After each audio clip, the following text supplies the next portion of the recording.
Hi guys, welcome to Office Blokes Reacts. I'm Office Bloke Dave. I'm Office Bloke Mike. I'm LaMelo Ball. You've shrunk in one way. Changed in other ways. Collectively, we are the Office Blokes. We've got 2 other YouTube channels, Patreon page, social media, all that good stuff, and some brand spanking new merch. Yeah, come on, check it out. Buy it. Sort it out. Treat yourself. Treat your missus. Classic treat your husband. collection. Just treat everyone. Order now for Christmas. Yep. Yeah. We have a competition running. Whoever buys our merch and has a picture tagged in the most obscure place around the world will win a prize. Or unusual. Yeah. Delivered, hand delivered. Obscure, unusual, whatever. Strange. If you're one of those guys who works on those like 1,000-foot masts and you get Office Blokes merch up there, I think you just win. You win straight away. Yeah, but it's hand delivered as well. Hand delivered? Hand delivered. What, the prize? Yeah. No, they don't What get if it's someone in Russia? Yeah, but not by us. It'd be by the local mailman. Right, yeah, that's I all right. won't climb on any pole anytime soon. But Anyway, right, so this is a Patreon request, so I'm going to hand over to Office Bloke Mike. yeah, this is for Scott Barkham. Cheers, Scott. Cheers, Scott. Nice one, mate. This is why Pikes Peak is the most dangerous racetrack in America. I've not heard of it before. Me neither. Pikes Peak. I thought it sounded like something in the Lake District or something. But I think I've heard of it. I don't know if it's been on like the Grand Tour or Top Gear or something at some point, but I'm sure I've heard I'm sure of it would have been. it looks pretty terrifying just going off that. They wouldn't let Richard Hammond drive on it by the look of it. No. He'd be dead. He'd be gone. It won't be good. Yeah, so we'll get into it. Why Pikes Peak is the most dangerous racetrack in America. Let's do this. Oh no. Oh, joking. You're looking at the most dangerous racetrack in America. At over 12 miles long, this course climbs through the Rocky Mountains up to the summit of Colorado's legendary Pikes Peak, 14,115 feet above sea level. What starts as a simple road course on a public highway any old person can drive on, Oh, wow. turns into a dangerous trek above the clouds for the final leg to the finish line. On a mountaintop road with an average speed limit of 25 miles per hour, competitors tear down the track at 140 with no braking markers, turn indicators, or frame of reference for where they even are. Just sky in front of them and 2,000-foot drop-offs mere feet to their right. Oh my God. One wrong move and one can easily go over the edge. Oh my God! It's this top section of the course. You know what it is? Fucking nuts to do this. I think Crazy, haven't you? it's compilations of crashes and stuff. I think I've seen that corner and people go off it on a few compilations. But I'm going to sweaty past watching this. It's horrific. Wow. that makes the historic Pikes Peak hill climb so dangerous. The first Pikes Peak hill climb was held in 1916, promoted by famous entrepreneur Spencer Penrose. Since then, the hill climb has evolved into an international competition featuring some of the most incredible race cars and superbikes ever built. Drivers and No chance on a motorcyclists bike. compete one by one for the best possible time to the top of the gigantic mountain. And a highway that takes the average person 1 to 3 hours to drive gets covered by these professionals in around 10 minutes. But Pikes Peak hasn't gone without seeing its fair share of tragedy. In 2019, the race's organizers suspended the climb's motorcycle division following the death of 4-time winner Carlin Dunn in a crash near the finish line. But what makes the final few miles of the course one of the most death-defying challenges around can be summarized by 4 things: the amount of unprotected blind turns, unstable road conditions, enormous altitude, and an unpredictable environment. For me, I think the most difficult part of the road was the entire top section. You're well above tree line at that point, so it's really intimidating visually just because there's barren cliffs everywhere you look.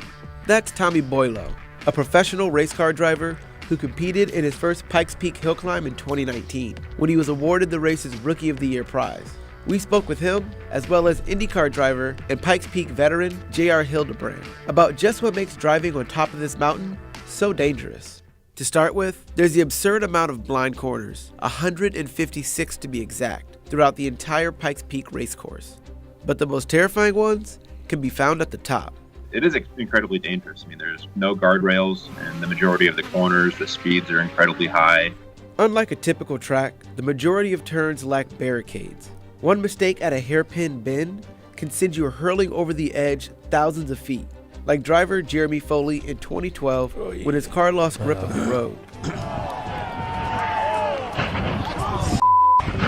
I think I've seen that clip. Miraculously, Foley and his co-pilot, Yuri Kuznetsov, both walked away from one of the race's worst crashes in recent history. There are other forms of motorsport that... It's a testament to the way that the cars put together, the roll cages. Yeah. Jeez, just a bit. But on a motorbike, you've not got that on a motorbike. No, it's just you, isn't it? It's, man, different so breed, these dangerous. people that do this, I think. Yeah. Similar, maybe it's trees off the side of a stage rally or, a water hazard or something like that. Even driving at the Indianapolis Motor Speedway, where maybe we're going to get it, I might hit the wall at 200 miles an hour. But this is very much like in your face that there's only one thing is going to happen if you go off track, and it's not good. You have to learn the road. You have to memorize all 156 corners. There's some corners that look very, very similar, where sometimes you're coming to a corner at top of fourth gear and got to carry 120 miles an hour on exit, or there's another corner that looks almost identical, but you have to slow down to a first gear hairpin on exit.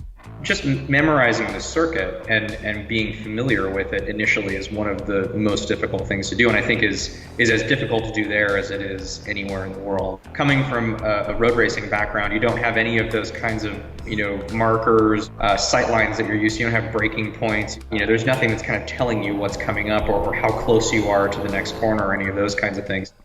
Then there's the change in altitude. Pikes Peak stands at a height of 14,115 feet.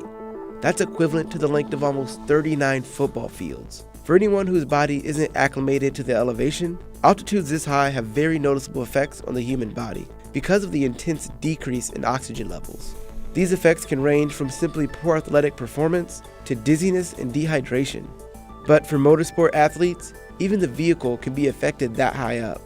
You are combating this element of altitude. So not only is the car working differently at the top than it does at the bottom, it's not making as much horsepower, but the tires are kind of smoked from having gone through this whole run up the hill. The aerodynamics aren't working as well because the air is less dense, but also physically you're experiencing this dramatic change in altitude over the course of the event. I mean, you're ending at 14,000 feet, which feels like maybe you've had a couple of beers when you get to the top just from kind of it being so high up. I am kind of fortunate being local here. I grew up in Colorado, so I'm used to the elevations. My blood oxygen saturation is much higher than most other drivers. You get a lot of drivers that come in from different countries and states, and they tend to struggle with the elevation a little bit. So that in itself is a bit of a risk, just because your body takes time to adapt. Just to kind of eliminate any excuse or any errors that we could have, I did run an oxygen bottle inside of the car, which is really common. The majority of the guys, especially the front running guys, we all run oxygen inside of the car directly into our helmets. Drivers at the top of Pikes Peak are also in danger of unpredictable road conditions that don't compare to what racers find on your average circuit. Make it worse. The highway is regularly hit by rough weather, but doesn't receive the same treatment that other streets or professional tracks do to ensure safety. The freezing temperatures at the top of the mountain don't help either. The road itself isn't maintained the same way that a proper racetrack would be. There's no street sweepers going out there to make sure there's no gravel. Being a 14,000 foot tall mountain, I mean, you get a lot of snow and water that runs across the road in different places and things like that. But also up that high in the elevation, the road tends to warp a lot through the freeze-thaw process throughout the winter. So even during race week, there would be a bump that would develop in one corner that wasn't there the day before. Even changes to the road expected. You just kind of, it's in the will of the gods to a degree, isn't it? It's crazy, isn't it, that? A bump that wasn't there a couple of days ago is now there. Like you see there, just lifts one wheel, sends you into a wall. Jesus Christ. It's just the conditions, the varying conditions, like say even with like dirt and, gravel on the road and stuff like that. It's you still race there crazy. Today, like to this day. I presume so. I don't know why they wouldn't. Well, you get the whole health and safety people. Like, you can't race there. It's not safe. Well, they said 2019. It was cut short because someone died. Right. So definitely up to 2019. Yeah. Make it more safe didn't help at all. In 1998, environmental organization the Sierra Club sued the city of Colorado Springs, alleging that gravel erosion from Pikes Peak Highway caused water pollution. The city was forced to pave the entire dirt and gravel highway, something that would only make the historic race event even more dangerous. People think that driving on the gravel is more dangerous, but in reality, the speeds are much lower if you're driving on that dirt surface. and effectively the racetrack itself is wider. So by getting that pavement place all the way from top to bottom, the speeds went drastically higher throughout the entire course of the run. As we think about it in kind of motorsports terms, you're pulling more G's through the corners because it's paved, the cars have more grip. You might be in more control doing that, but because you're generating more load, a little mistake can really, move you off the track by a lot. Oh my God. Wow. And from the weather to the environment, all bets are off at the top of Pikes Peak when you're driving through the Rocky Mountain wilderness. This means storms at the top of the mountain that roll in at a moment's notice on race day. And in some extreme situations, unpredicted encounters with wildlife.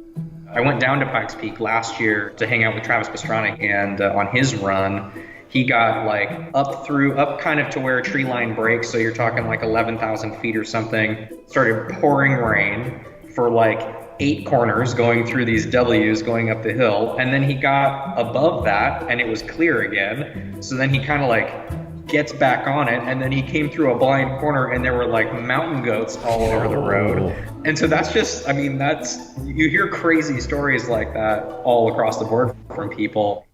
But despite so many life-threatening hazards that come with driving a race course like Pikes Peak, professional drivers continue returning, and the number of entries keeps increasing. It's an eye-opening, once-in-a-lifetime experience for those who partake, even the spectators. The race is incomparable to that of any in the world, and the level of danger can't be found on any other American race course. But with so much history behind the race, the esteem that comes with being crowned king of the mountain, and the adrenaline rush that comes from driving on the edge of certain death, to drivers this competitive and in love with the sport of racing, the rewards far outweigh the risk. Enjoyed that. That was good. Wow, yeah. Interesting. I've never heard of it. No, I've not. It was definitely a dangerous one anyway. The world is full of nutcases that are always going to do stuff like that. Yeah, whether it's the downhill skateboarding we've watched, whether it's motocross, car racing, there's just people out there just want to do that, don't they? Skydiving, things like Cliff that, jumping, free falling, yeah. cliff jumping. It's We did cliff jumping once, didn't we? We did, actually, yeah. Yeah, I feel like we got maybe got in trouble for that one. I can't remember now. Possibly, yeah. 'Cause it was terrifying, wasn't it? But I mean, that is absolutely terrifying. I mean, no barriers on some of those drops is. It's not just for me. No way. I'd give that a miss. I wouldn't even fancy driving down there on a normal day, just at 20 mile an hour. I'd still think twice Too about much it. risk, isn't there? I think if you drive over it's the Snake, isn't it, that comes from Yorkshire. Yeah, but Sheffield, isn't it? And the Woodhead is the one that ends in Barnsley. Yeah, that's the one. The Snake, and that's more winding and there's less barriers and stuff. Get sweaty palms driving over that, doing 30 miles an hour. I remember years ago, we were probably in the 80s actually, in Tenerife, and we drove over Mount Tidy. I had a couple of cars because we were going down to play the Las Americas for a night, just for something different, and we had to drive over there. And it's I was absolutely terrified. I was the passenger. Yeah. I thought never again meet some of the drops and that. Well, I came back over Snake not so long ago, and it was snowing and foggy. You really need that, don't you? It's at night as well. Yeah. I've had drives where it's thick fog, sort of 1 a.m. coming back from up Lancashire way when I used to work up there, and you can't see a thing, and by the time you get home I was awake for maybe another 2 hours because you're that wired. Adrenaline won't and concentrate. That was terrifying. That it was an interesting video. It was. Thanks for that request. Who was it? Scott Barkham. Cheers, mate. Scott. Cheers, Scott. Nice one. I hope you enjoyed it too. Don't forget to like and subscribe. Hit the bell, and we'll catch you on the next one. Cheers, guys. Cheers.